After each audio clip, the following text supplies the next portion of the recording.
I adjusted my camera lens, capturing the sharp angles of the new Meridian Tower against Boston's evening skyline.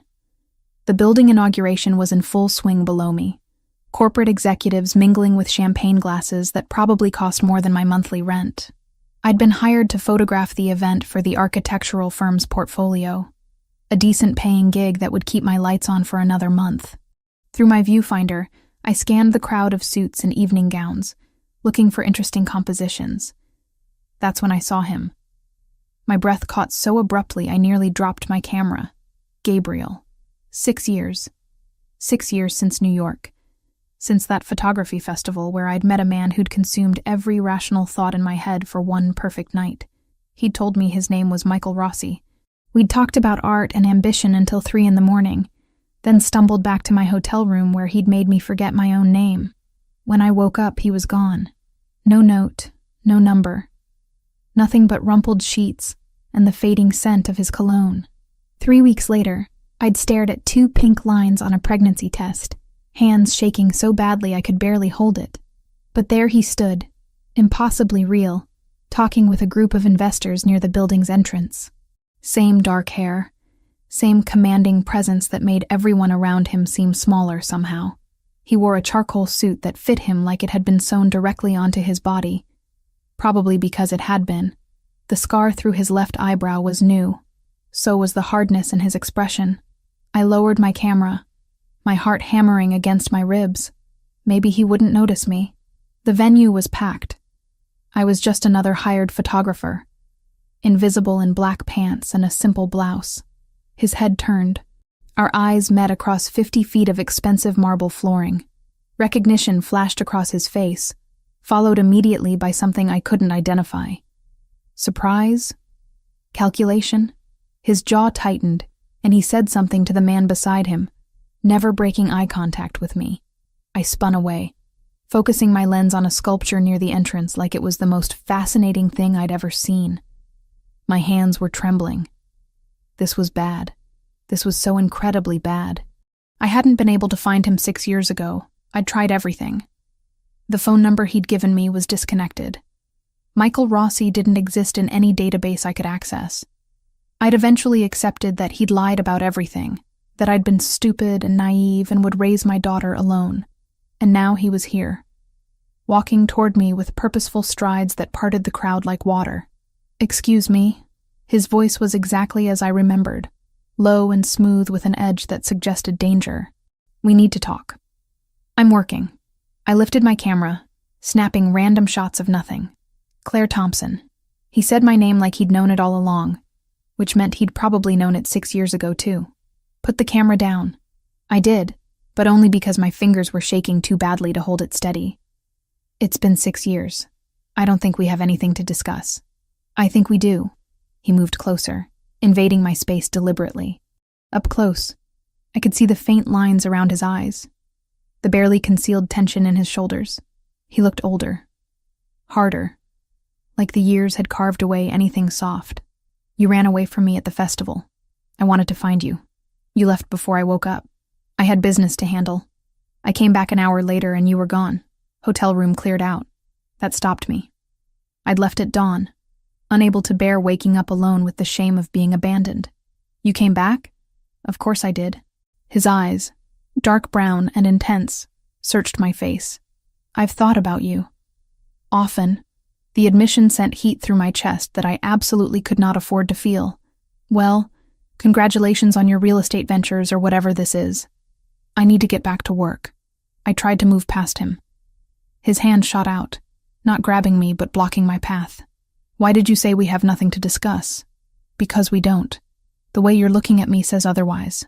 He leaned in slightly, and I caught that same cologne, woodsy and expensive. What happened after New York, Claire? My daughter's face flashed through my mind. Those eyes, exactly the same shade as his, staring up at me this morning as I'd dropped her off at kindergarten. I'd promised Lily I'd be home by 7 to help her practice reading. "I have a daughter." The words came out flat, defensive. "She's 5 years old. Now move." I shoved past him before he could respond, before I could see whatever expression crossed his face.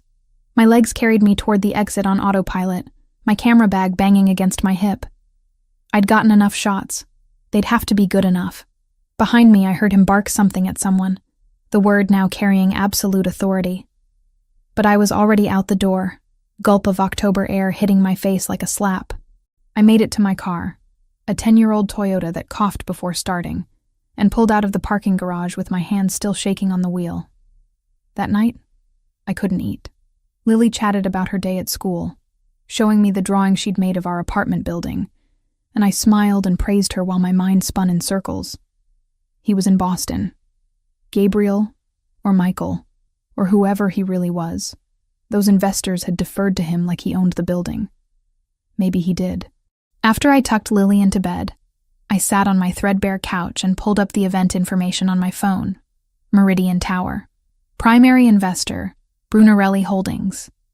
I typed the name into a search engine and immediately wished I hadn't.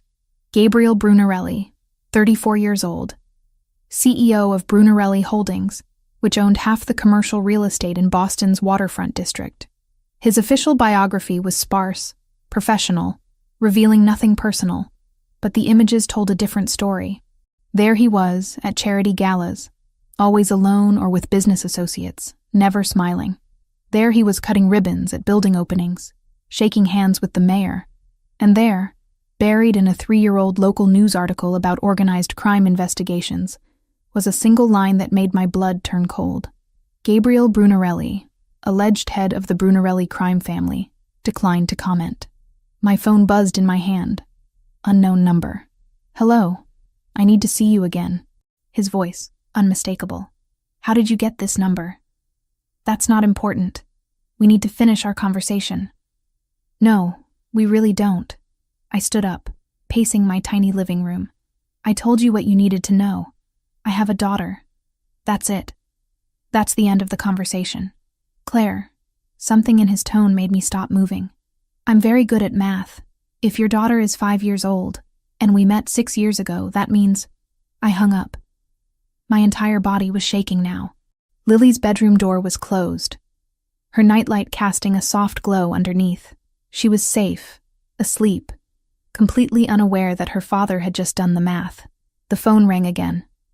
I turned it off, but I knew, standing there in my apartment with its peeling paint and secondhand furniture, that turning off my phone wouldn't make Gabriel Brunarelli go away. Men like him didn't just go away. They got what they wanted, and now he wanted answers about a daughter he didn't know he had. 2 days of silence. 2 days where I jumped at every unexpected sound, checked the peephole before opening my apartment door, and walked Lily to school, scanning every parked car on the street. Nothing. Maybe Gabriel had decided to leave it alone. Maybe alleged crime bosses had better things to do than chase down one-night stands from 6 years ago. I should have known better. Tuesday afternoon, I was editing photos on my laptop when someone knocked on my door. Not a normal knock. 3 sharp raps that carried authority. Through the peephole, I saw him, Gabriel Brunarelli, standing in my hallway like he belonged there, wearing another immaculate suit. Behind him stood a man built like a tank, expression professionally blank. I'm not opening this door, I called through it. Then I'll keep knocking. Your neighbors will start asking questions. His voice was calm, matter of fact. We both know you don't want that. My hand hovered over the deadbolt. He was right, and he knew it. Mrs. Chen across the hall was already suspicious of every visitor I had. I clicked the lock and opened the door 6 inches. The chain still engaged. What do you want? He held up a manila folder thick with papers. To talk, that's all. How did you find where I live? Does it matter? Something flickered in his eyes that might have been regret. I need to see her, Claire. I need to see my daughter. You don't know that she's yours, don't I? He shifted his weight, and I caught sight of the other man adjusting his jacket in a way that suggested a weapon underneath. Let me in, please. That last word, softened with something almost vulnerable, made me slide the chain free. I opened the door but blocked the entrance with my body. Just you, not him. Gabriel glanced at his companion. Wait in the car, Paolo. The man hesitated, jaw tightening, but nodded and headed toward the stairwell. Gabriel stepped inside my apartment, and suddenly, my small living space felt microscopic. He dominated it without trying, his presence making my secondhand furniture look even shabbier. I crossed my arms. "You've got 5 minutes." He set the folder on my coffee table, then straightened and looked at me directly. "I had you investigated. I'm not apologizing for it. I needed to know." Fury blazed through me. "You had no right." "I had every right." His voice hardened. "Claire Thompson, 29 years old, freelance photographer, specializing in architectural work. You live alone with your daughter Lily, age 5, who attends Riverside Elementary. You moved to Boston 4 years ago from Providence. Your sister Camilla is an attorney at Morrison & Associates. Should I continue? Get out. You tried to find me." He tapped the folder. "Text messages sent to a disconnected number. Searches for Michael Rossi in New York databases. You kept trying for 3 months after the festival. That stopped my anger cold. You read my messages? Every single one." His expression softened fractionally. "You told me you were pregnant. You asked me to call. You said you weren't asking for anything except a conversation."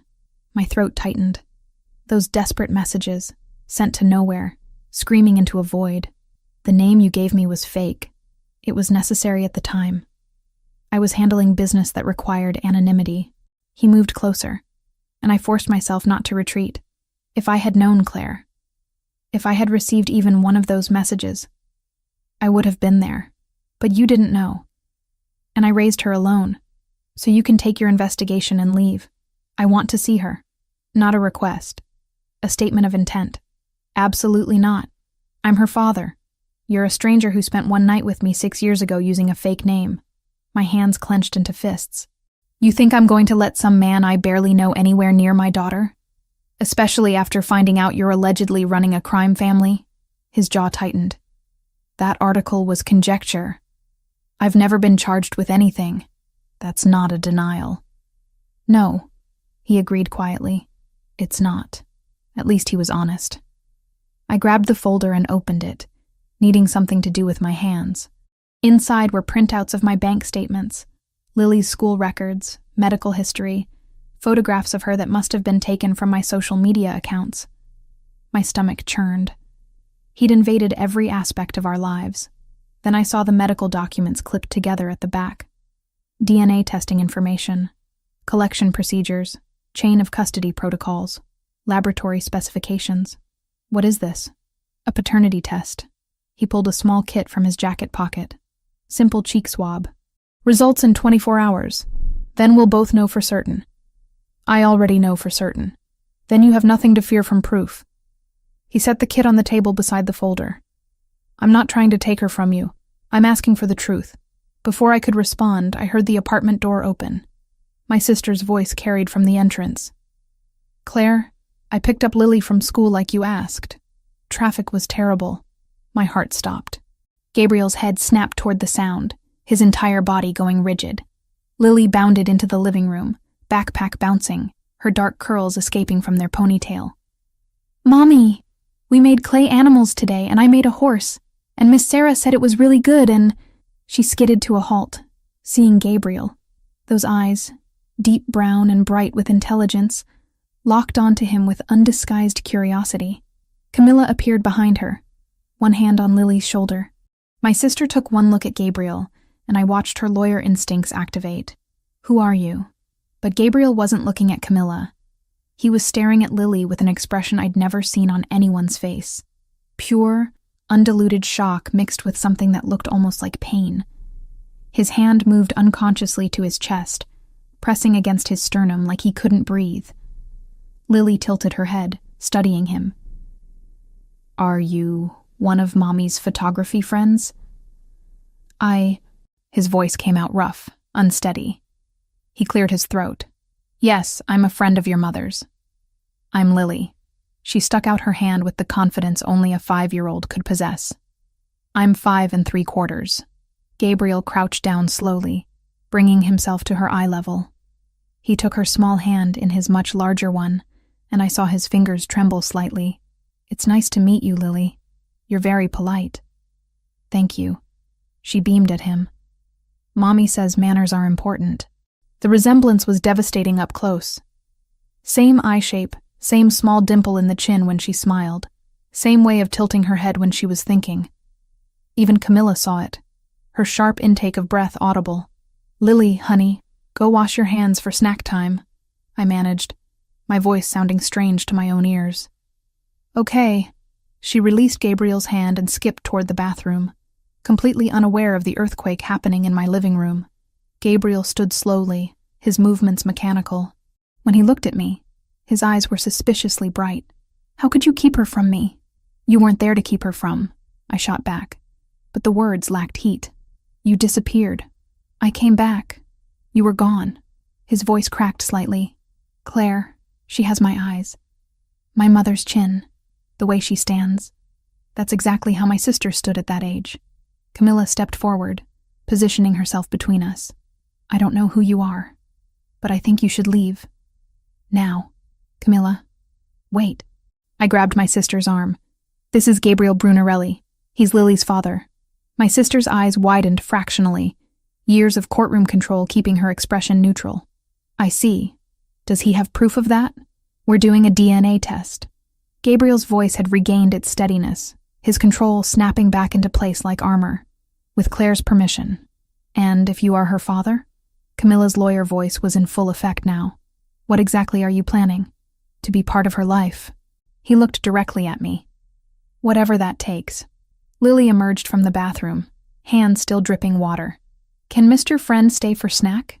We have apple slices and peanut butter." The absurdity of it almost made me laugh. Here stood Gabriel Brunarelli, alleged crime boss, being offered apple slices by his daughter, who had no idea who he was. "Mr. Friend has to leave," I said gently. "But maybe he'll visit again soon." Gabriel's expression made it clear that maybe wasn't going to be acceptable, but he nodded, reaching into his pocket to pull out a business card. "Call me when you're ready to do the test. The number on this card will actually reach me." I took it, our fingers brushing. That same electric shock from 6 years ago. And if the test confirms what we both already know, then we figure out what comes next. He looked past me to where Lily was climbing onto a kitchen chair. Together. After he left, Camilla made Lily snack while I stood in the living room staring at the DNA kit on my coffee table. 24 hours to confirm what my daughter's face already screamed. 24 hours before my carefully constructed life shattered completely. "You're really going to do it?" Camilla asked quietly. I picked up the kit, feeling its weight in my palm. "I don't have a choice. He knows where we live. He's not going away." My sister sighed. "Then you better get a lawyer, because something tells me Gabriel Brunarelli doesn't do anything halfway." She was right. I called his number that night after Lily fell asleep. He answered on the first ring like he'd been waiting. We scheduled the test for the next morning at a private medical facility he'd arranged. The results came back in 18 hours. 99.9% probability of paternity. Lily Thompson had a father, and I had no idea what happened next.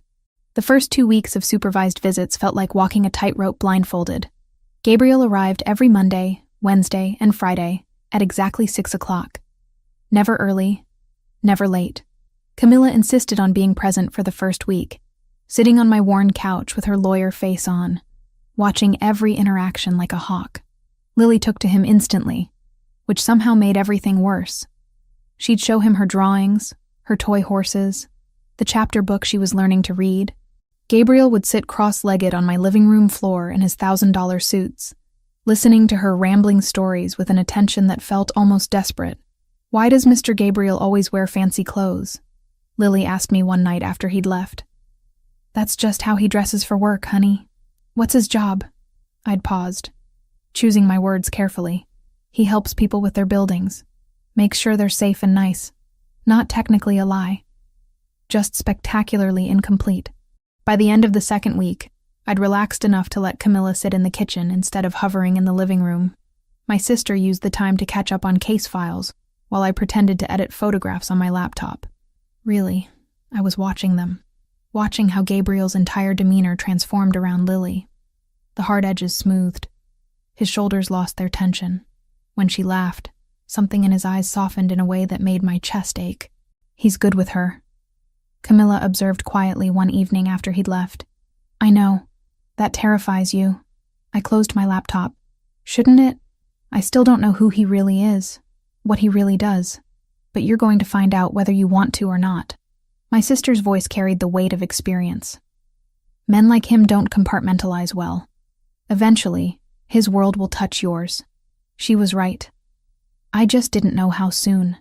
Wednesday of the 3rd week, I picked Lily up from school and immediately noticed the black sedan 2 cars behind us. Same one I'd seen that morning on my way to drop her off. Same one parked across from our apartment building when I'd left for a coffee run yesterday. My hands tightened on the steering wheel. Maybe I was being paranoid. Boston had plenty of black sedans. But something about the way it maintained exactly the same distance, the way it turned when I turned, made my skin crawl. At a red light, I grabbed my camera from the passenger seat and adjusted the side mirror. Through my telephoto lens, I captured the license plate clearly, along with a shot of the driver, a thick-necked man with Slavic features wearing sunglasses despite the overcast weather. "Mommy, why are you taking pictures of cars?" Lily asked from her booster seat. "Just practicing, sweetheart." The sedan followed us all the way to our building, finally driving past as I parallel parked. But I saw it circle the block in my rearview mirror. Inside the apartment, I downloaded the photos to my laptop immediately, my pulse hammering. Should I call the police? And tell them what, exactly? That a car was driving on the same roads as me? I had no proof of anything except my own paranoia. Gabriel was due in 2 hours. I spent that time trying to calm down, making Lily's dinner, helping her with the simple homework her teacher had assigned. But I kept checking the window, scanning the street below. When his knock came at 6 o'clock precisely, I jerked like I'd been shocked. Lily ran to open the door before I could stop her. "Mr. Gabriel, guess what? I got a gold star on my spelling test." "That's wonderful." He stepped inside, and his eyes went immediately to my face. Whatever he saw there made him stiffen. "Lily, could you show me your test? I want to see all the words you spelled correctly." "Okay." She bounded toward her backpack. Gabriel crossed to me in 3 strides, his voice dropping low. "What happened?" "I don't know if anything happened. Maybe I'm just being paranoid. Tell me." Something about the command in his voice, the intensity in those dark eyes, made me pull up the photos on my laptop. This car followed us from Lily's school to here. I've seen it before. Yesterday, this morning. Maybe longer and I just didn't notice. He leaned over my shoulder, studying the images. His entire body went rigid. When he straightened, his expression had gone cold in a way that raised every hair on my arms. "That's not paranoia." He pulled out his phone, typed something rapidly. "That's surveillance." "Surveillance? By who?" "I need to make a call. Can you keep Lily occupied?" "Gabriel, you're scaring me." He cupped my face with one hand, the gesture surprisingly gentle. "I'm going to handle this. But I need you to trust me right now." Before I could respond, he stepped into my tiny kitchen and made a call. His voice too low to hear clearly. I caught fragments. "Bratva." "Confirmed." "My daughter." "No." Immediately. "My daughter." Hearing him say it sent chills down my spine. Lily showed me her spelling test, chattering about how hard because was to remember, while Gabriel paced my kitchen with his phone pressed to his ear. When he finally returned, his expression was carefully neutral, but I could see the tension in his jaw. "We need to talk, after Lily goes to bed. Tell me now." "Not in front of her." His tone left no room for argument. The next 2 hours were torture. Gabriel played with Lily like nothing was wrong, reading her favorite book about horses, letting her teach him a clapping game she'd learned at school. But I felt the undercurrent of danger thrumming through the apartment like a live wire. Finally, Lily was tucked into bed, nightlight glowing. I closed her door and turned to find Gabriel standing in my living room, hands in his pockets, looking more serious than I'd ever seen him. "Talk." "The car belongs to the Solntsevskaya Bratva, Russian organized crime." He said it matter-of-factly, like he was discussing the weather. "They've been testing my territory for the past few months. I've been monitoring their movements, trying to determine their endgame. Your territory." My voice came out flat. "So the allegations are true. You run a crime family." "Yes." At least he didn't insult me by denying it. "And these Russians know about Lily." "As of recently, yes. I've kept my personal life extremely private, but clearly not private enough." his hands clenched into fists. They're sending a message, showing me they can reach what matters to me. She's 5 years old. I know. The words came out harsh. Believe me, I know. Which is why you both need to move to my property immediately. I have a secure residence in Brookline with armed guards, surveillance systems, everything needed to keep you safe. Absolutely not. I shook my head violently. I'm not putting my daughter in some fortress surrounded by criminals. You'll be surrounded by protection. There's a difference. Is there? I grabbed my camera, shoving it toward him with the photo still displayed. These people followed my daughter from school, Gabriel. They know where she goes, where we live, probably where I buy groceries. And that's because of you. He flinched like I'd struck him. You think I don't know that? You think I'm not sick over it? Then leave us alone. Walk away. Let us go back to being invisible. It's too late for that. His voice carried absolute certainty. They know she exists. They know she's mine. Walking away won't make them forget that. It'll just leave you unprotected. We've been unprotected for 5 years. We've been fine. You've been unknown for 5 years. That's not the same thing. He moved closer, his presence overwhelming in my small space. Claire, please. I'm asking you to trust me. Move to the property temporarily, just until I can neutralize the threat. Neutralize the threat. I laughed without humor. You mean kill people? I mean handle it. He didn't deny the implication, however necessary. And you wonder why I don't want Lily in your world. She's already in my world. The moment those Russians took that photograph of her getting in your car, she became part of this whether you like it or not. His jaw tightened.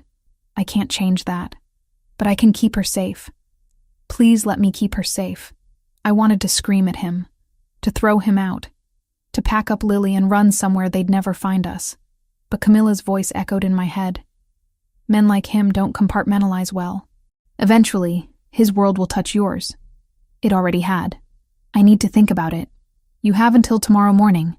Not a threat, just a statement. After that, I'm assigning security to follow you whether you agree to the move or not. You can't just... Yes, I can. His eyes held mine. I just found out I have a daughter 3 weeks ago. I'm not losing her because you're too stubborn to accept help. He left before I could respond, the door clicking shut with quiet finality. I stood in my empty living room, staring at the photographs on my laptop screen. That sedan, those tinted windows, the man with dead eyes behind sunglasses. My phone rang. Unknown number. Hello? Ms. Thompson. A voice with a thick accent. You have a beautiful daughter. Such pretty dark curls. My blood turned to ice. Who is this? A concerned citizen. Such dangerous times, yes? So many terrible things can happen to little girls. The line went dead. I barely made it to the bathroom before I threw up, hands shaking so violently I could barely grip the edge of the sink. When I could breathe again, I called Gabriel. He answered immediately. What's wrong? Someone just called me. About Lily. They knew what she looked like. I couldn't finish the sentence. I'm on my way. Lock the door. Don't open it for anyone but me. He was there in 12 minutes. I didn't ask how he'd driven across the city that fast. We're moving to your property, I said before he'd fully stepped inside.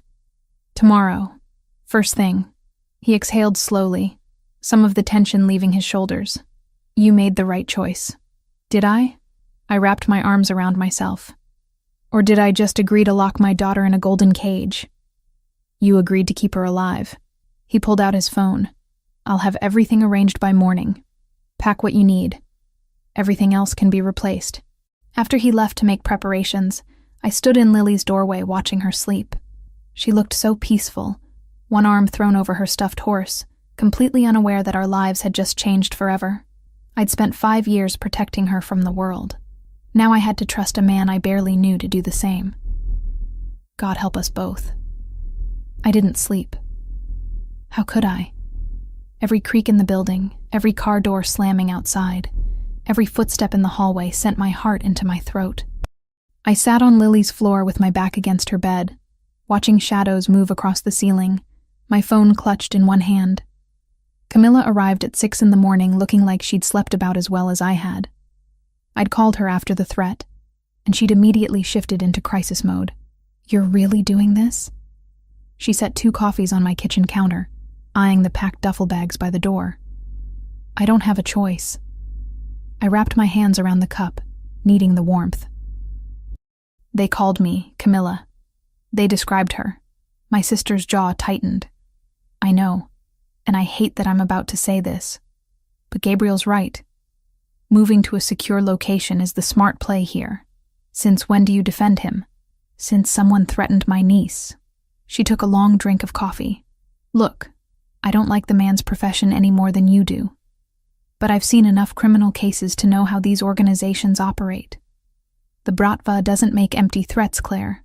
If they're showing interest in Lily, you need serious protection. So I'm just supposed to accept that my daughter's life now requires armed guards? You're supposed to accept reality." Camilla's voice softened. "I'm a lawyer, not a bodyguard. Gabriel has the resources to keep you both safe. Use them." Lily woke up confused about why we were packing, why Mr. Gabriel was taking us on a special trip to his big house. I'd practiced the explanation all night, keeping it simple, age-appropriate. We were going to stay somewhere fun for a little while. She'd have her own room, a huge yard to play in, and Daddy would be there. That last word had slipped out without permission, but Lily's face had lit up so brightly that I couldn't take it back. Gabriel arrived at 7:30 in a black SUV with tinted windows. Paolo drove. Another man I didn't recognize sat in the passenger seat. Both had the same alert, dangerous quality that made my stomach churn. "Ready?" Gabriel took my bags before I could protest, loading them into the back. "No, but we're going anyway." The drive to Brookline took 30 minutes through Boston's morning traffic. Lily pressed her face against the window, excited by the novelty. I sat rigid in my seat, watching Paolo's eyes constantly scan mirrors, the way the other man kept one hand near his jacket. "Mommy, look at all the big houses," Lily pointed as we entered a neighborhood where every property had gates and manicured lawns. The Brunarelli estate made those houses look quaint. Stone walls topped with sophisticated cameras surrounded the property. The gate rolled open smoothly as we approached, operated by someone I couldn't see. The driveway curved through landscaped grounds that probably cost more to maintain than my annual income. The house itself was modern, all glass and clean lines, somehow managing to look welcoming despite its size. Paolo parked near the entrance where 2 more men in dark suits stood watching our arrival. "Security team," Gabriel explained quietly. "They'll be positioned around the perimeter. You won't see them unless there's a problem." That's supposed to be reassuring. It's supposed to be reality. Inside, the house was even more overwhelming. Marble floors, contemporary art on walls that stretched up 2 stories, furniture that looked like it belonged in a design magazine. Lily's eyes went wide as planets. "Is this a museum?"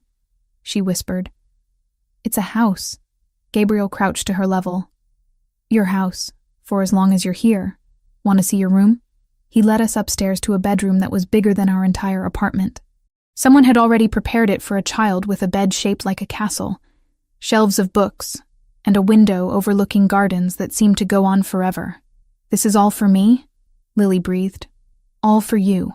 Gabriel glanced at me. "Your mother's room is connected through that door. You'll share a bathroom, but you each have privacy."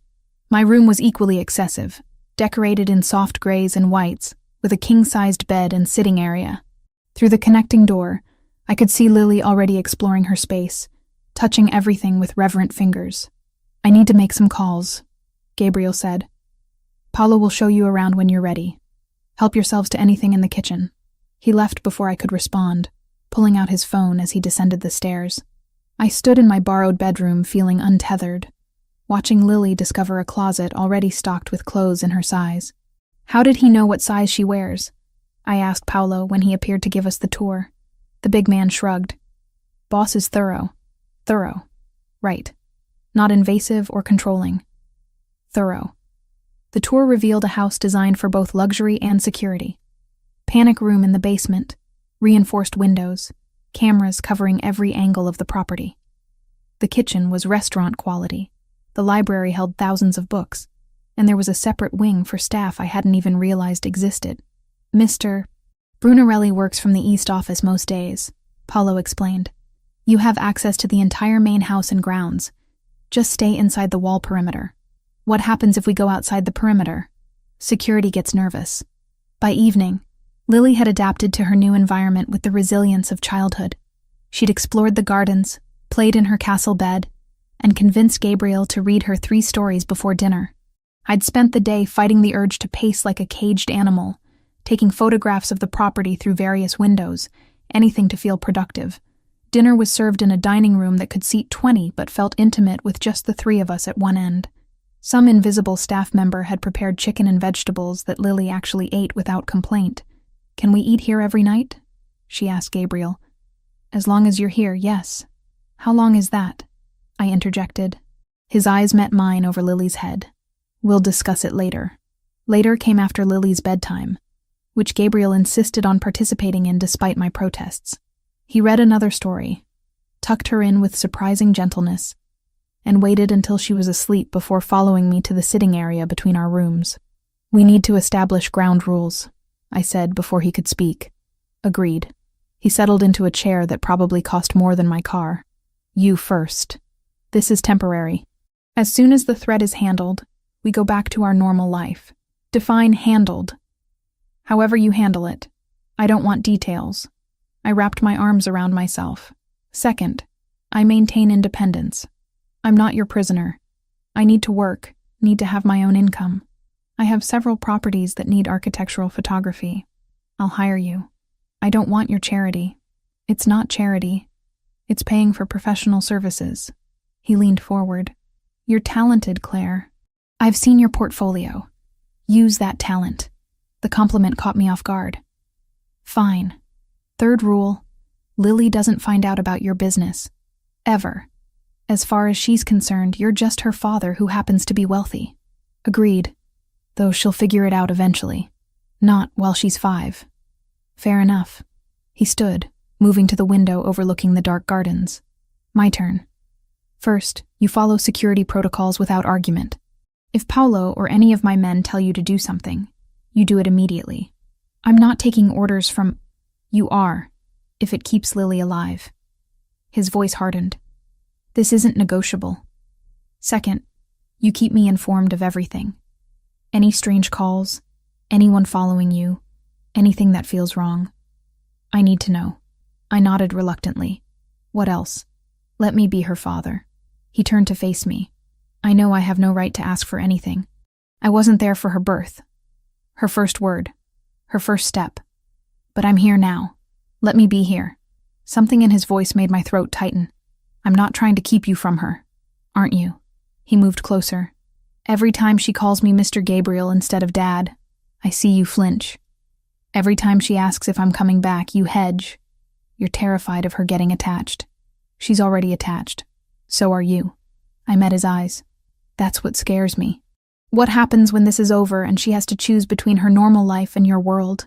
Maybe she won't have to choose. Maybe there's a middle ground. In your life? I doubt that. Then we'll figure it out." He reached out, tucking a strand of hair behind my ear. The gesture was too intimate, too familiar.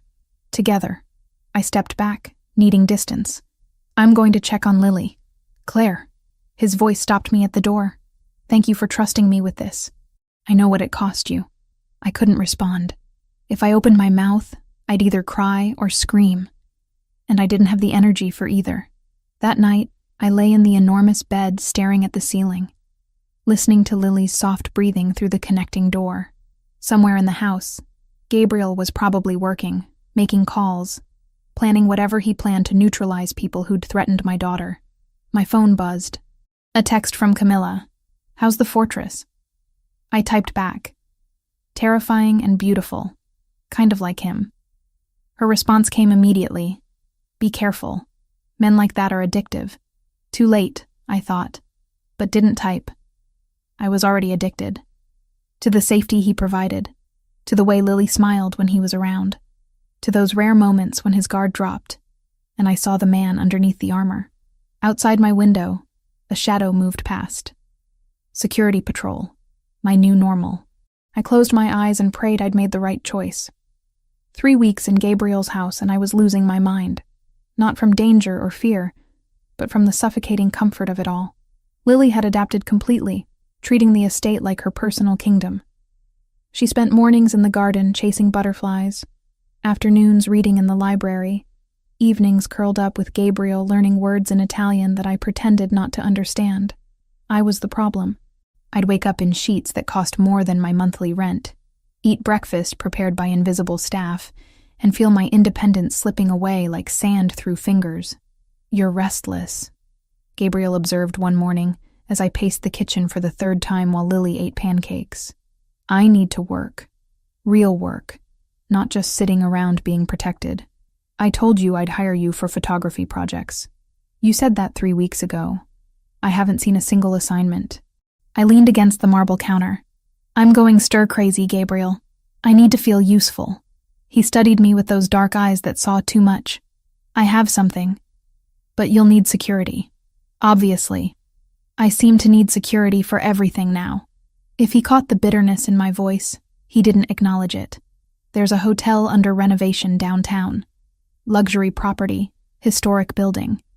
I need architectural shots for the marketing materials before the grand opening next month. Finally." "When?" "This afternoon if you're ready. I'll drive you myself." The hotel was in Boston's Back Bay, a Gilded Age building being restored to its former glory. Paolo followed in a separate car, maintaining distance but never out of sight. Gabriel led me through the construction site, pointing out details, explaining his vision for the space. "You actually care about this," I said, photographing an ornate ceiling medallion being restored by craftsmen. "Why wouldn't I?" "I don't know. I guess I thought your legitimate businesses were just fronts." "Some are. This one isn't." He watched me adjust my camera settings. "My grandfather was a stonemason. Built half the churches in Sicily before he came here. I grew up understanding that buildings outlive the people who create them. They matter." It was the most personal thing he'd shared since I'd moved in. I lowered my camera. "Is that why you went into real estate? Family legacy?" "Partly. Also because commercial property can't be easily traced or seized. It's stable in ways other enterprises aren't." He caught himself. "Sorry. You said you didn't want details about the business." "That's not detail about crime. That's just good financial planning." His mouth quirked in something almost like a smile. "See? We can talk about my world without you running away." I returned to photographing, but something had shifted. The hotel was stunning. All soaring ceilings and intricate woodwork. Gabriel moved through it like he belonged, occasionally stopping to inspect work, exchange words with the foreman. He was good at this. The legitimate businessman role. I could almost forget the armed guards outside, the reasons we were here. We worked through the afternoon, moving from room to room. Gabriel carried my equipment, held reflectors when I needed them, stayed quiet when I was composing shots. It felt normal, almost like a date. "Getting hungry?" he asked around 5 o'clock. "Starving, actually. There's a restaurant 3 blocks from here. Best carbonara outside of Rome. Is it safe?" His expression darkened slightly. "I own the building. Security is already positioned. But if you'd rather go back..." "No." The word came out too quickly. "No, I'd like that. To eat somewhere that isn't your dining room." The restaurant was intimate. Exposed brick and dim lighting, mostly empty in the early evening. Gabriel had reserved a corner table with clear sightlines to all exits. I noticed but didn't comment. "Lily would love this place," I said, studying the menu. "She's been asking about trying new foods. We could bring her, maybe Sunday dinner. You want to take a 5-year-old to your expensive restaurant?" "I want to take my daughter wherever she wants to go." He set down his menu. "Is that strange?" "No, it's sweet." I paused. "She asked me yesterday when she could call you Dad." "Not Mr. Gabriel. Just Dad." Something flickered across his face, vulnerable and raw. "What did you tell her?" I said whenever she felt ready. I met his eyes. "I won't keep that from her. Whatever else I'm scared of, I won't keep you from being her father. Thank you." His voice had gone rough. "You don't know what that means."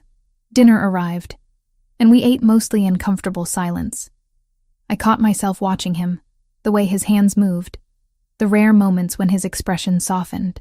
This was dangerous territory. I was supposed to be maintaining emotional distance, protecting myself and Lily from getting too entangled in his complicated world. Instead, I was sitting across from him at a romantic restaurant, feeling more relaxed than I had in months. "Tell me about your photography," he said over wine. "When did you start?" "High school. My mom bought me a cheap digital camera for my birthday. I started taking pictures of buildings because they didn't move or complain." I smiled at the memory. "People said I had an eye for it. Architecture programs recruited me for college. Why didn't you go?" "Got pregnant instead." I said it without bitterness. Community college while working part-time, then freelancing once Lily was old enough for school. Not the glamorous artist life I'd imagined, but it's mine. It's impressive. He leaned back, studying me. Raising a child alone, building a career, staying independent. Most people would have given up. Giving up wasn't an option. Lily needed me.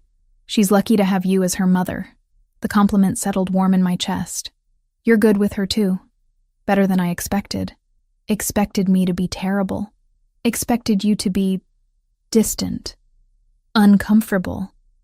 Men in your position don't usually prioritize family. Men in my position usually don't find out they have a 5-year-old daughter. His expression grew serious. I meant what I said before.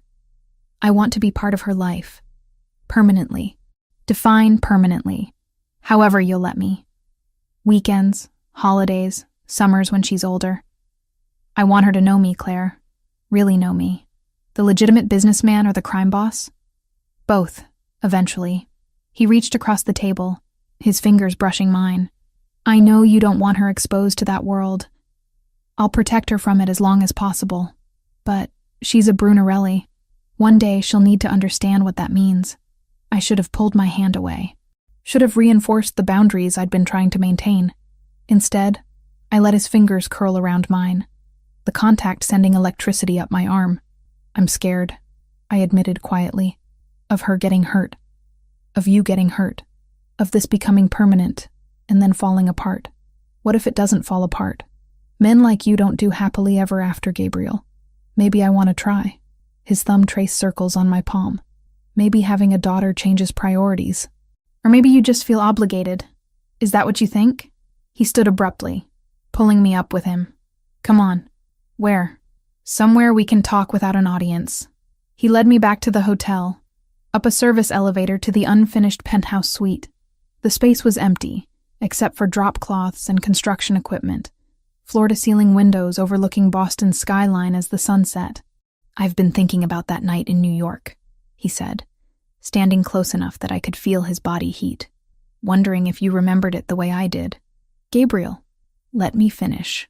His hand cupped my face, thumb brushing my cheekbone. I've spent 6 years trying to forget you. The way you laughed, the way you saw the world through your camera, the way you looked at me like I was just a man instead of a name with a reputation. I couldn't forget. I tried. My heart hammered against my ribs. That was one night. It was enough to create Lily. Enough to change both our lives. He leaned closer, his breath warm against my lips. Tell me you don't feel this. Tell me I'm alone in wanting more than co-parenting arrangements. I couldn't. God help me, I couldn't lie. This is a terrible idea. Probably. We barely know each other. I know you take your coffee with too much cream. I know you hum when you're editing photographs. I know you'd die to protect Lily, and that you're terrified of needing anyone. His other hand settled on my waist. I know enough. When he kissed me, it felt like falling and flying simultaneously. 6 years melted away and it was New York again. That hotel room where nothing existed except us. But this was different. This wasn't strangers seeking comfort.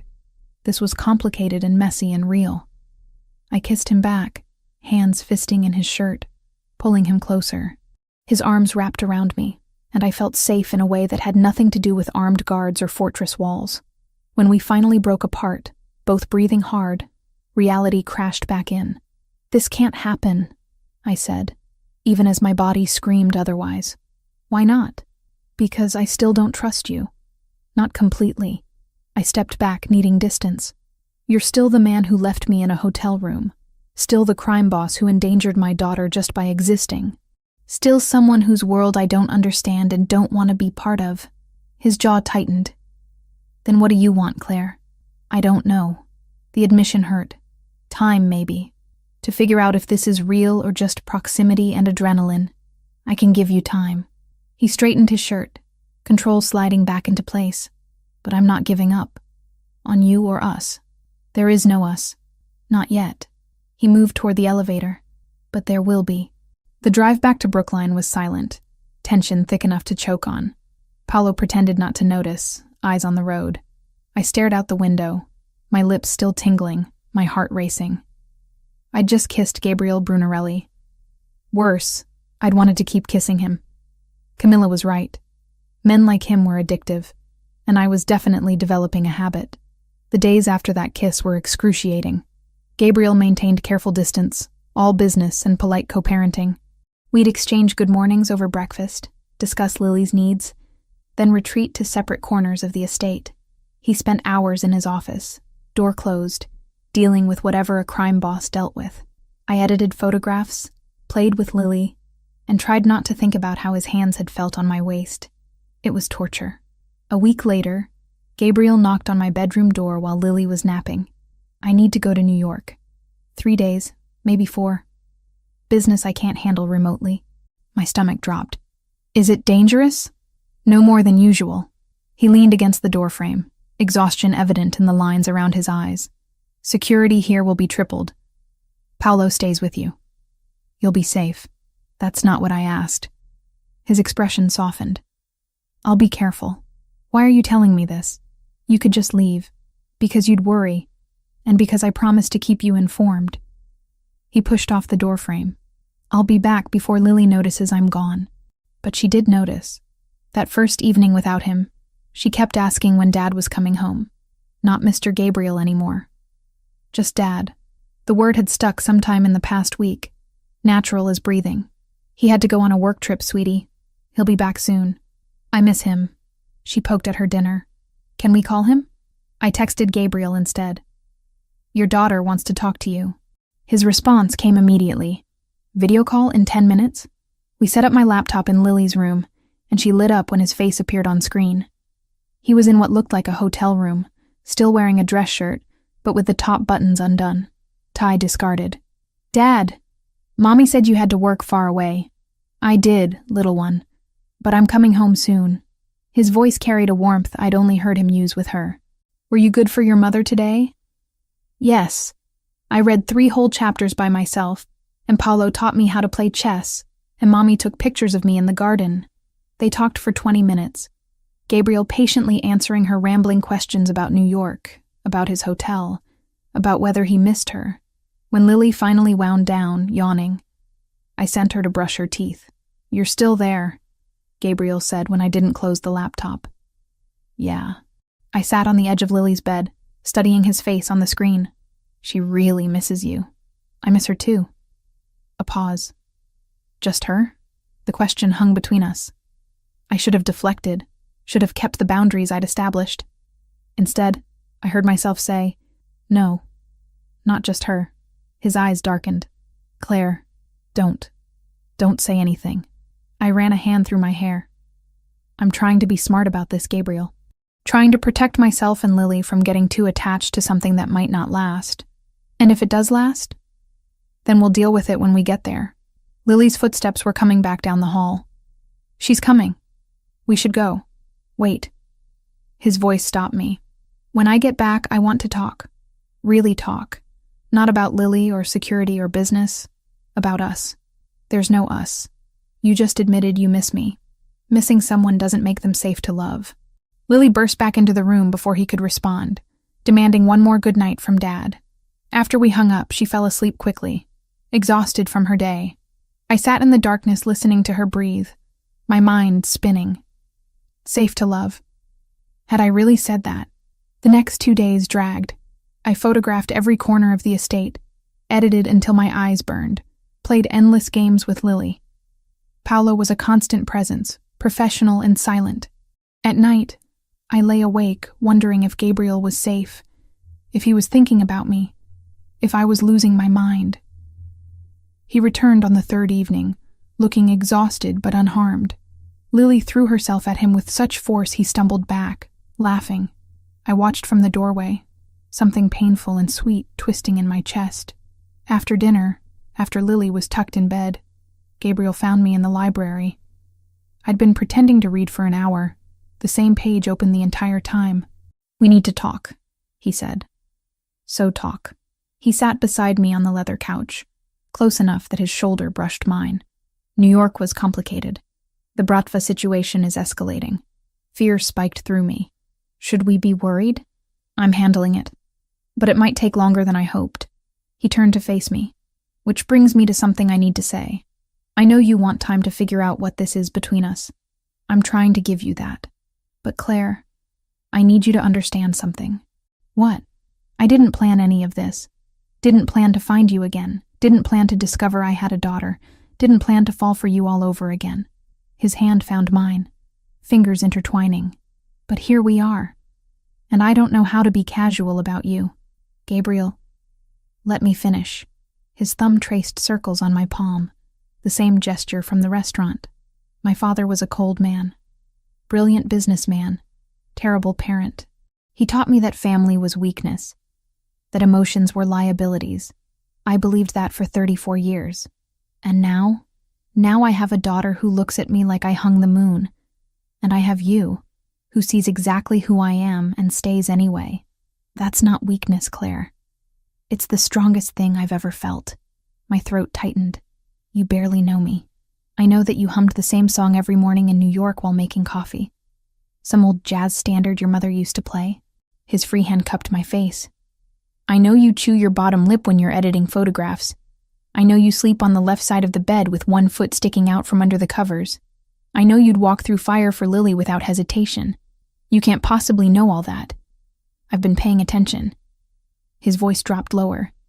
I've been paying attention to you for 3 weeks, watching how you move through my house like you're trying not to leave a mark. How you smile at Lily but barely let yourself be happy. How you look at me when you think I'm not watching. How do I look at you? Like you want to trust me but don't know how. He leaned closer, his breath warm against my lips. Like you're terrified of wanting this. I am terrified. Why? Because my father left when I was 7. Because every man I've ever trusted has disappointed me. Because you're a crime boss whose world could swallow us whole. The words tumbled out faster than I could stop them. Because I'm already half in love with you, and we haven't even had a real conversation until now. His entire body went still. Say that again. Which part? The love part. I tried to pull away, but he held firm, his eyes searching mine with an intensity that made my pulse race. I didn't mean to say that, but you did. And I need to know if you meant it. Gabriel, this is insane. A month ago, I didn't even know where you were. Now I'm living in your house, raising our daughter together, and apparently confessing feelings I shouldn't have. Why shouldn't you have them? Because you're you, and I'm me. And this whole situation is temporary and complicated and... He kissed me. Not gentle or questioning like before. This was claiming, consuming, 6 years and 3 weeks of restraint breaking all at once. I kissed him back just as desperately, hands fisting in his shirt, pulling him closer until there was no space between us. When we finally broke apart, both breathing hard, his forehead rested against mine. Not temporary. Not for me. What are you saying? I'm saying I want this. You, me, Lily. A real family. Not just a co-parenting arrangement. His hands framed my face. I'm saying I've been in love with you since New York, and finding you again felt like getting a second chance I didn't deserve. Tears burned behind my eyes. You don't love me. You love the idea of family. I love that you call me out when I'm being controlling. I love that you negotiate boundaries like you're drafting a peace treaty. I love that you take photographs of broken things and make them beautiful. He kissed my forehead, my cheeks, my jaw. I love you, Claire Thompson. All your stubbornness and independence and fear. This is crazy, probably. His mouth found mine again, softer this time. But I'm done pretending otherwise. I should have pushed him away, should have reinforced the walls I'd built so carefully. Instead, I melted into him, letting myself feel what I'd been fighting for weeks. The safety of his arms, the warmth of his kiss, the terrifying hope that maybe this could actually work. We stayed on that couch for hours, talking between kisses. He told me about growing up in his father's shadow, about the weight of expectations and legacy. I told him about raising Lily alone, the exhaustion and joy of single motherhood. We talked about New York, about the 6 years between, about all the ways we'd almost found each other again. What happens now? I asked as the clock struck midnight. Now we stop fighting this. He tucked hair behind my ear. Now we figure out how to make this work. With the Bratva situation still hanging over us, his expression darkened. I'm ending that. Soon. I won't have threats against my family. How? However necessary. He kissed my palm. But you don't need to worry about that. That's my world, my responsibility. Gabriel, if we're really doing this, you can't keep compartmentalizing. Your world is Lily's world now, and mine. I know. His jaw tightened. That's what terrifies me. But I'll handle it. I promise. We finally separated around 1 a.m, both reluctant. At my bedroom door, he kissed me one more time, slow and thorough. Sleep well, Claire. You too. But I didn't sleep. I lay in bed replaying every word, every touch, wondering if I'd just made the best or worst decision of my life. In the morning, Lily found us having coffee together in the kitchen, sitting closer than necessary. She looked between us with a child's uncanny perception. Are you and Daddy friends now? I glanced at Gabriel, who was trying not to smile. Yeah, sweetie. We're friends. Good. She climbed into his lap with easy affection. Daddy should stay forever. Over her head, Gabriel's eyes met mine. Forever was a long time. A terrifying time. But maybe, just maybe, it was worth the risk. For 4 days, we existed in a bubble. Gabriel worked from home, joining us for meals, reading to Lily before bed, stealing kisses in hallways when our daughter wasn't looking. It felt almost normal, like we were an actual family instead of 3 people thrown together by circumstance and biology. I should have known it wouldn't last. Wednesday afternoon, Gabriel's phone rang during lunch. He glanced at the screen and his entire expression changed, warmth draining into something cold and dangerous. I need to take this. He stepped away from the table, voice dropping too low to hear. Lily continued eating her sandwich, oblivious. I watched Gabriel through the kitchen doorway, the tension in his shoulders, the way his free hand clenched into a fist. When he returned 5 minutes later, his face was carefully neutral. I have to go to New York. Tonight. My stomach dropped. For how long? 3 days maximum. He glanced at Lily, then back to me. We'll talk after dinner. The rest of the afternoon stretched like taffy. Gabriel disappeared into his office, door closed. I could hear his voice occasionally, sharp commands in English and what sounded like Italian. Paolo appeared, then 2 other men I recognized as part of Gabriel's security team. They all looked grim. After Lily went to bed, I found Gabriel in his office packing a leather bag. His movements were efficient, practiced. This wasn't his first time leaving for dangerous business. Tell me what's happening.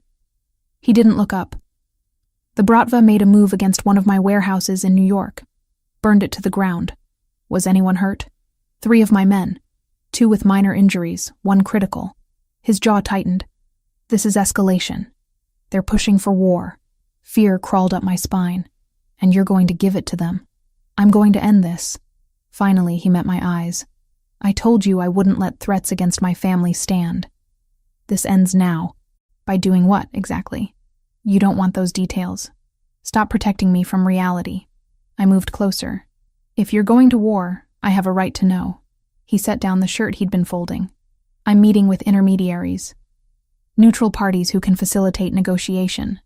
The Bratva wants territory, I'll give them some. Not the port, not my core holdings, but enough to satisfy their expansion. That's it? Just negotiation? If they're reasonable, yes.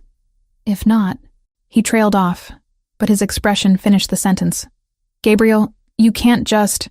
I can and I will. His voice turned hard. They threatened you. They threatened Lily. That's not something I forgive or forget. So you'll kill people? Start a war that could get you killed? If necessary. He cupped my face, thumb brushing my cheekbone. Claire, this is what I do. This is who I am. I protect what's mine. We're not possessions. No, you're everything. He kissed my forehead, which is exactly why I won't let this threat continue. I wanted to argue, to make him promise to choose safety over vengeance, but I saw the determination in his eyes and knew it would be pointless. This was the man I'd agreed to let into our lives. The crime boss, not just the father. When do you leave? 2 hours. Paolo will stay here with you. Security is being tripled as of now. Don't leave the property for any reason. What if something happens to you? His expression softened. Nothing will happen to me. I've been doing this for 15 years, Claire. I know how to handle territorial disputes. But what if... He kissed me, cutting off the protest. When he pulled back, his eyes were intense. If something happens, Paolo has instructions. You and Lily will be protected. Always. But nothing is going to happen. I promise. I wanted to believe him. Instead, I held him tighter, memorizing the feel of his arms around me, the steady beat of his heart against my ear. Gabriel left at 9 o'clock, carrying his bag and wearing a different expression than I'd seen before. This was the mob boss, the man who controlled an empire. He kissed Lily's sleeping forehead, then kissed me at the door with an intensity that felt like goodbye. 3 days, he repeated. Then this is over. I watched his car disappear down the driveway, Paolo standing beside me. He'll be fine, the big man said quietly. Boss knows what he's doing. Do you really believe that? I've seen him survive worse. Paolo's expression was unreadable. Come inside, Ms. Thompson. Need to lock down the property. That night, I barely slept. Every sound made me jump. Every shadow looked threatening. I checked on Lily a dozen times, finding her peaceful each time.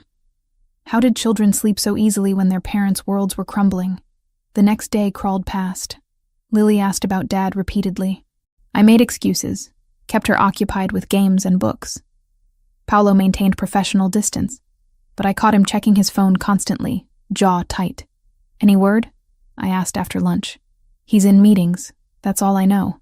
Is that good or bad? It's normal, but Paolo's expression suggested otherwise. That night, Lily and I had just finished dinner when every light in the house went out. Complete darkness, sudden and absolute. Lily whimpered and I grabbed her immediately, pulling her close. Paolo? My voice cracked. Stay where you are. His voice came from somewhere to my left. Don't move. Then I heard it. Gunfire. Not close, but unmistakable. Pop, pop, pop in rapid succession, followed by shouting. Basement now. Paolo's hand found my arm in the darkness. Move. I ran blind, trusting him. Lily clutched against my chest. She was crying, asking what was happening, why it was dark. I couldn't answer because my throat had closed with terror. Paolo guided us downstairs I couldn't see, through a door that clanged shut behind us with the finality of a vault. Emergency lights flickered on, revealing the panic room Gabriel had shown me weeks ago. Steel walls, reinforced door, enough supplies for days. Lock this behind me. Paolo pushed us inside.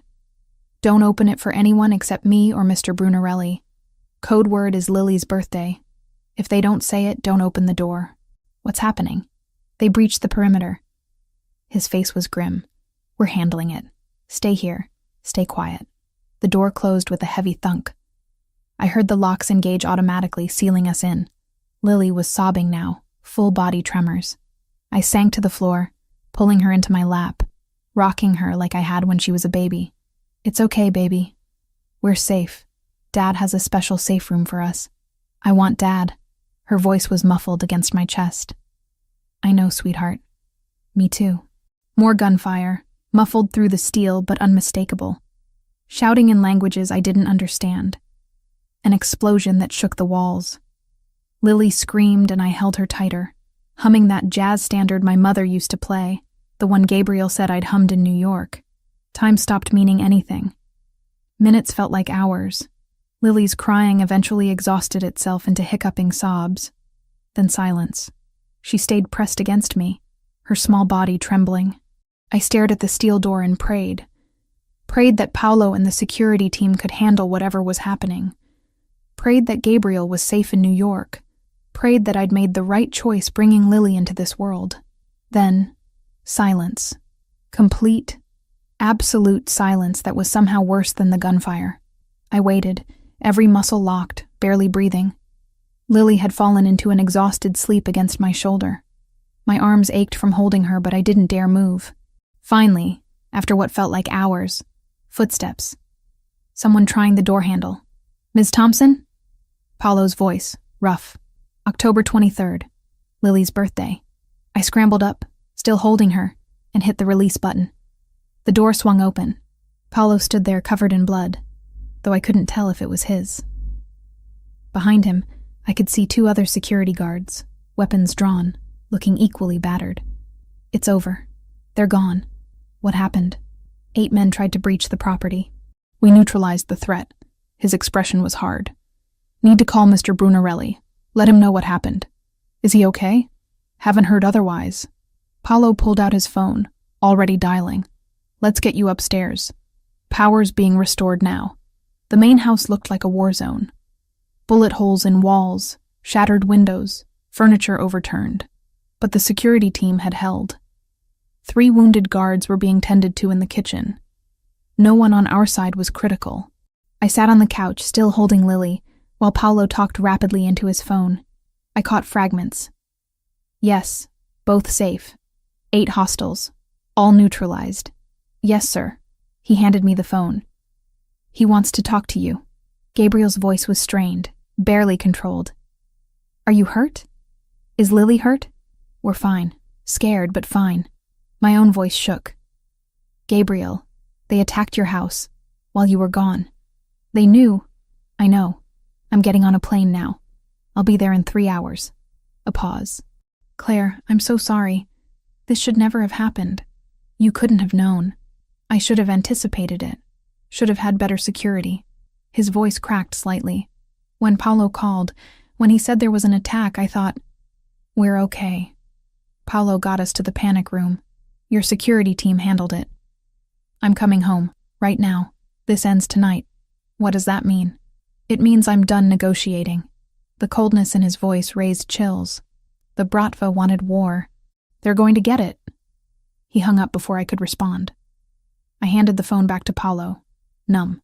"Boss is coming back," Paulo said unnecessarily. "Until then, we're on full lockdown. No one in or out." I nodded, too shocked to argue. Lily stirred against me, opening her eyes. "Mommy, I'm here, baby. Where's Dad?" "He's coming home. He'll be here soon." Soon was 3 hours that felt like days. Security cleaned up debris, boarded windows, took positions around the property. Someone brought us food we couldn't eat. Lily clung to me, silent and pale. When Gabriel finally burst through the door, Lily launched herself at him with a wail. He caught her, his face raw with emotion, holding her like she might disappear. "I'm here, little one. I'm here. You're safe." Over her head, his eyes found mine. I saw fury there, and guilt, and something that looked like fear. He crossed to me in 3 strides, pulling me against him with his free arm, Lily sandwiched between us. "I'm sorry. God, Claire, I'm so sorry. You couldn't have known. I should have been here." His hand fisted in my hair. "I should have been here to protect you. Your men protected us. Paulo protected us. But he just held us tighter, his body shaking slightly. This was the first time I'd seen him truly shaken, the control cracking completely. "It's over," he said finally, voice rough. "I promise you, this is over." The Bratva crossed a line they can't uncross. "Gabriel, they came after my family, my daughter." His eyes met mine, dark and absolute. "That's unforgivable, and I don't forgive." Standing there in his destroyed house, our daughter between us still crying, I understood completely. This was his world. Violence and vengeance and protection at any cost. And terrifyingly, I understood his rage. They'd threatened Lily. My baby girl had sobbed in a steel room while gunfire echoed above us. For that, I wanted them to pay too. The morning after the attack, Gabriel disappeared into his office before dawn.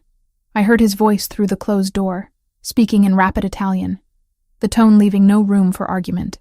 Lily slept late, exhausted from trauma.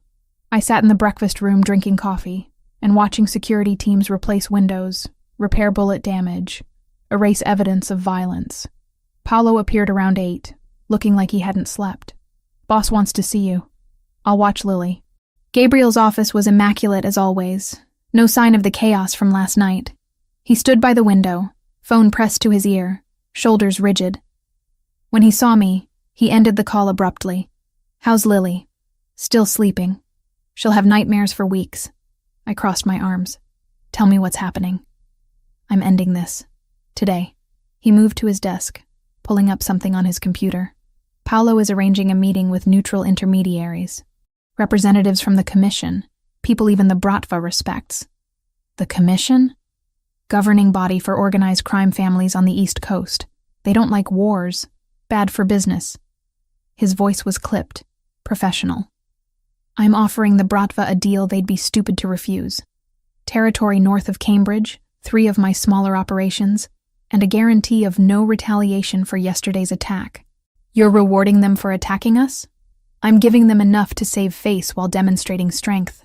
He looked at me finally. "They lost 8 men last night. We lost none.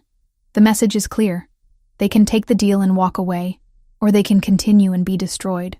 And if they don't take it," his expression turned cold, "then I handle it permanently." I wanted to ask what that meant, but I already knew. Instead, I asked, "When?" "Negotiations start at noon. Should be resolved by tonight." He crossed to me, hands settling on my shoulders. "I need you to trust me on this." "I do trust you." That's what terrifies me. Why? Because 6 weeks ago I would have run from this. Would have taken Lily and disappeared rather than accept this life. I met his eyes. "Now I'm standing here hoping you destroy the people who threatened my daughter. That's not who I thought I was. It's who you need to be to survive in my world." His thumb traced my jaw. "I'm sorry I dragged you into it. You didn't drag me. I chose to stay. The admission hurt. I chose this, for better or worse." He kissed me softly. "After today, it gets better. I promise." Lily woke up clingy and quiet. She wouldn't let me out of her sight, following me from room to room. Gabriel joined us for breakfast, then had to leave for his meeting. Lily's face crumpled when he headed for the door. "I'll be back soon, little one." He crouched to her level. "Just a few hours. Then we'll do something fun, okay? Promise?" "I promise." He kissed her forehead, then looked at me over her head. "Stay inside. Paolo's in charge until I return." The next 6 hours were torture. I tried to distract Lily with games, with reading, with anything. But she remained withdrawn, jumping at sudden sounds. Around 3 o'clock, she finally fell asleep on the couch, exhausted from fear. Paolo's phone rang at 4. He answered, listened, then nodded. Understood. "Well." I couldn't keep the tremor from my voice. "They took the deal. Meeting with the Commission sealed it. Territory exchange happens next week, but the war is over." His expression remained neutral. "Boss will be home in an hour." Relief made my knees weak. "It's really over?" "Agreement's been signed by all parties. Bratva backs off completely. Boss gets peace. Win for everyone." When Gabriel finally walked through the door, I saw the exhaustion carved into his face. But when Lily woke up and ran to him, he smiled, swinging her up like nothing had happened. "See? I told you I'd be back." That night, after Lily was asleep, we sat on the terrace overlooking the gardens. Someone had brought wine. Gabriel held my hand, thumb tracing circles on my palm. 2 weeks. He said quietly, "Give me 2 weeks to ensure the agreement holds, to transfer the territories, to lock everything down. Then we talk about what comes next." "What do you want to come next?" He turned to face me fully. "I want you to stay. Not because of threats or fear, but because you choose to. I want Lily to grow up here, safe and loved. I want to build something real with you. Gabriel, let me finish." His hand cupped my face. "I know my world is dangerous. I know it's not what you wanted for Lily. But I can give you both things too. Safety, stability, a future. I can be the father she deserves and the partner you need." "You're asking me to marry you." "Not yet. But soon." His eyes held mine. "First, I need to know if you can actually live with who I am." Not just tolerate it, but accept it. Could I? 2 months ago, the answer would have been no. Now, watching him with Lily, seeing how hard he fought to protect us, I wasn't sure anymore. Ask me again in 2 weeks, I said finally. Those 2 weeks passed in a strange calm. Gabriel spent days in meetings, transitioning territories to the Bratva, reinforcing agreements. Paolo reported that the Russians were holding up their end, backing off completely. Slowly, security at the estate decreased to normal levels. Windows were replaced, bullet holes patched. Evidence of violence disappeared. Lily returned to herself gradually, the nightmares decreasing. Gabriel was there every morning and evening, patient and present. We fell into rhythms that felt almost domestic. Breakfast together, Lily's homeschool lessons, photography projects in the afternoon, family dinners, bedtime stories. I opened my studio in Cambridge 6 weeks after the attack. A small space with good light, funded by Gabriel, but entirely mine. Clients started coming, actual paying work that had nothing to do with his properties. My independence, reclaimed. 2 months after the Bratva agreement, Gabriel took me to dinner without Lily. Camilla watched her, giving me a knowing look as I left. The restaurant was the same one from before, intimate and quiet. But this time, there was no tension, no uncertainty. Just us. You said to ask again, Gabriel said over dessert. It's been longer than 2 weeks. My heart hammered. Ask what? He pulled a small box from his jacket. Claire Thompson. You're stubborn and independent, and you call me out when I'm being an ass. You're an incredible mother and a talented artist. You walked into my world without flinching and made it better just by being in it. He opened the box, revealing a ring that was elegant without being ostentatious. Will you marry me? I should have been surprised. Should have asked for more time. Instead, I heard myself say, yes. His entire face transformed, relief and joy mixing. He slid the ring onto my finger, then pulled me across the table to kiss me, probably scandalizing the other diners. I didn't care. We married 7 months later in the estate gardens, small ceremony with just family and close friends. Lily was the flower girl, taking her job incredibly seriously. Camilla cried, which she denied later. Paolo smiled, which was possibly more shocking. I kept Thompson professionally, but became Brunarelli legally. Lily officially had Gabriel's last name, which made her unbearably proud. My studio thrived. Gabriel gradually shifted more operations to Paolo, focusing on legitimate businesses. The danger never completely disappeared, but it became manageable. Background noise rather than immediate threat. One afternoon, about a year after we married, I was editing photographs while Lily practiced reading in the garden. Gabriel came up behind me, arms wrapping around my waist. What are you working on? The Riverside project. That historic building restoration downtown. I leaned back against him. Should be done by next week. You're brilliant at this. You know that? You're biased. Doesn't make it less true. He kissed my neck. Lily wants to know if we can get a dog. A dog? Apparently all her friends have them. I said we'd discuss it as a family. I turned in his arms. You're really asking my opinion instead of just buying her a puppy? I'm learning. His smile was self-deprecating. Took almost 2 years, but I'm learning. Get the dog. She'll be thrilled. We stood there watching Lily through the window. Our daughter laughing at something in her book. She was 7 now, confident and bright. Fluent in both English and Italian. She knew her father was powerful, that people treated him differently. But she was sheltered from the worst of it, allowed to be a child. Do you ever regret it? Gabriel asked quietly, saying yes. I thought about that night at the building inauguration. The shock of seeing him again. The DNA test, the threats, the attack.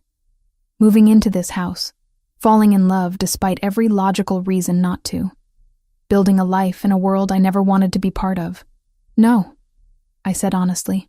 It's not the life I planned, but it's the life I choose. Even with all the complications. Especially with the complications. I kissed him softly. You gave me a family, Gabriel. Not just you, but this whole strange, dangerous, loving family.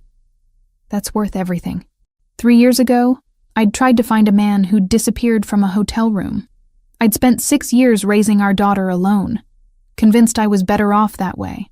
I'd been wrong. Sometimes the mistakes we make lead us exactly where we're supposed to be. Sometimes the dangerous choice is the right one. Sometimes love means accepting the whole person, shadows and all. Gabriel Brunarelli was a crime boss, a father, a husband.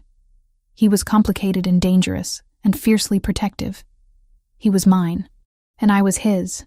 That night, after Lily was asleep, we sat on the terrace with wine and stars. Gabriel's arm around my shoulders, my head on his chest, listening to his heartbeat. "Thank you," he said quietly. "For what?" "For giving me a second chance. For trusting me with Lily. For building this life with me." His hand tightened on my shoulder. "For loving me despite everything. You make it sound like a sacrifice, isn't it?" I thought about my answer carefully. Loving you isn't a sacrifice. It's a choice. One I make every single day. I tilted my head to look at him. "And I'll keep choosing you. For as long as you'll have me. Forever then." He kissed my forehead. "Because I'm never letting you go." Forever was a long time. A complicated time. But as I sat there in Gabriel's arms, our daughter sleeping safely inside, I realized I wasn't afraid anymore. This was my life. Our life. Built on impossible circumstances and dangerous choices and stubborn love that refused to give up.